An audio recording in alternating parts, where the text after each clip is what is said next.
So whose prayer request did God answer during this election? That's what I want to know. Because as I was monitoring the election last night, I happened to pay attention to the fact that there were so many Christians on my page who were for and against Donald Trump, for and against Kamala Harris. And they were praying, oh God, oh God, oh God.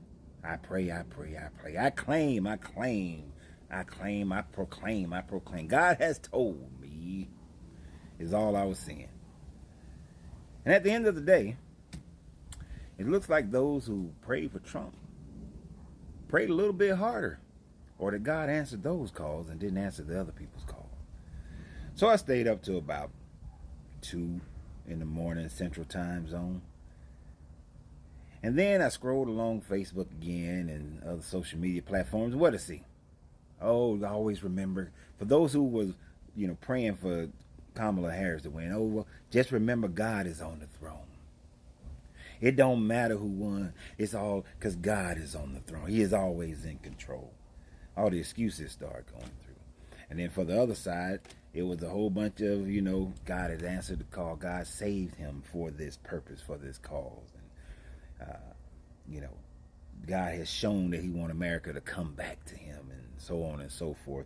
Where others were saying that God put the devil on the throne, that God not put the Antichrist, and quoting scriptures and everything. And I was just amazed. And then I thought to myself about how the Bible actually says whatever government that God puts over you is the one that he wanted for you. So evidently, in the same way, when I had the Republicans on my page complaining about the Democrats, I'm going to tell my Democrats the same, it come the same thing. You should be happy about the one that they put on there, because that's the one that he wanted. I mean, Daniel 2 talks about the fact that he puts the kings in place. So, and that's in the Old Testament. So you got Old Testament and New Testament talking about this God putting whomever in charge, who he want to be in charge, and that's who you going to be under. But it's all just a whole farce. This is the same way that when you talk about, hey, the slave and the slave owner was praying to the same God. The man that was being hung in the tree is praying to the same God as the ones that's doing the hanging. It ain't got nothing to do with none of that.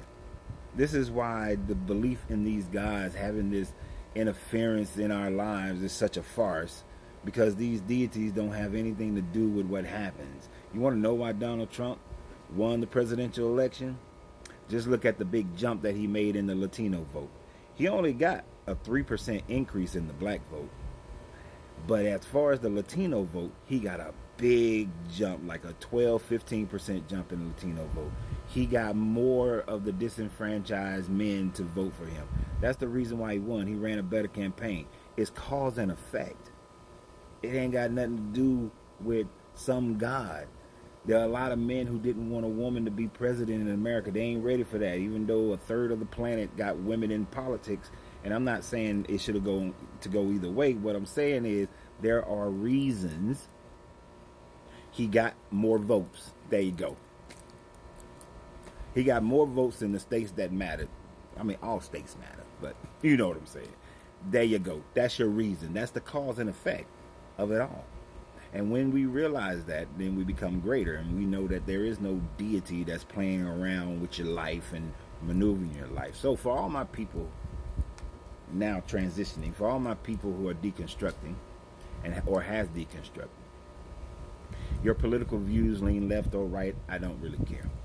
Because when it comes to me living my life, enjoying my life, I've been great under every president. I've been worse under every president.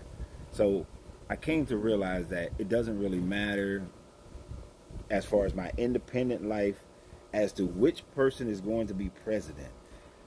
Society things. Do I care about different things? Yes, I do. And you should, and you vote based on that. But when it's all said and done,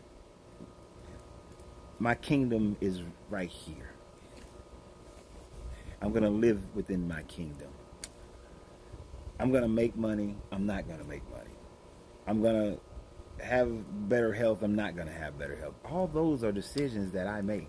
I'm going to have a great relationship with my wife. I'm not going to have a great relationship with my wife. Those are decisions I make. I'm going to have great friends. I'm not going to have great friends. I make those decisions. You make those decisions. You are the determining factor in your life. So don't let yourself get depressed or overly excited about who won this election.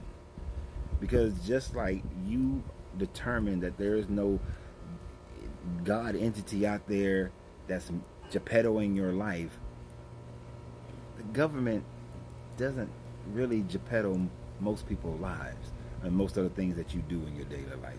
Yes, you'll get some benefits, and yes, you'll suffer some hardships because of the government.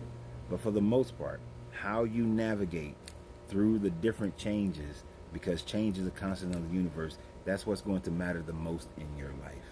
So I hope everybody is, feeling okay this morning. Some people are happy, some people are not. Some people are just like me, and it's like, well, I'm still going to free myself to be myself because my greatness is non-negotiable. Good journey, good vibrations.